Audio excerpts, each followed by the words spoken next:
அவருடைய பிறப்பே ஒரு அதிசயம்.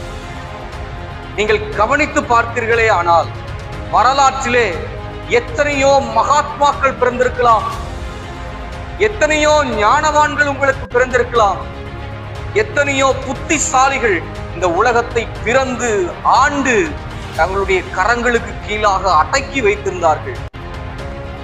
ஆனாலும் தேவ பிள்ளைகளே, அவர்களுடைய பிறப்பெல்லாம் இப்படி ஒரு அதிசயமான நிகழ்வா இல்லை.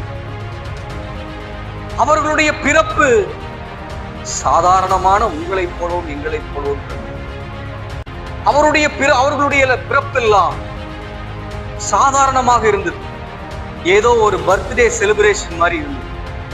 அவர்களுடைய பிறப்பெல்லாம் முழு உலகமும் கொண்டாடவில்லை. ஆனால் மாட்டு தொழுவத்திலே பிறந்தவருடைய பிறப்பை இன்றைக்கு அரண்மனைகளிலே கொண்டாடுகிறார்கள். இன்றைக்கு அநேக இடங்களே கொண்டாடுகிறார்கள். இன்றைக்கு முழு உலகமும் அவருடைய பிறப்பை கொண்டாடுகிறது. காரணம் என்னவென்றால் அவர் அதிசயமாய் பிறந்ததினால். அல்லேலூயா. அவர் உனக்கு அதிசயமாய் பிறந்திருக்கிறார். அவருடைய வாழ்க்கையை மாற்றுவதற்கு அதிசயமாய் பிறந்திருக்கிறார். அவர் பிறப்பு அதிசயமானதினால் அவருடைய பிறப்பை நாம் இன்றைக்கு கொண்டாடி வருகிறோம்.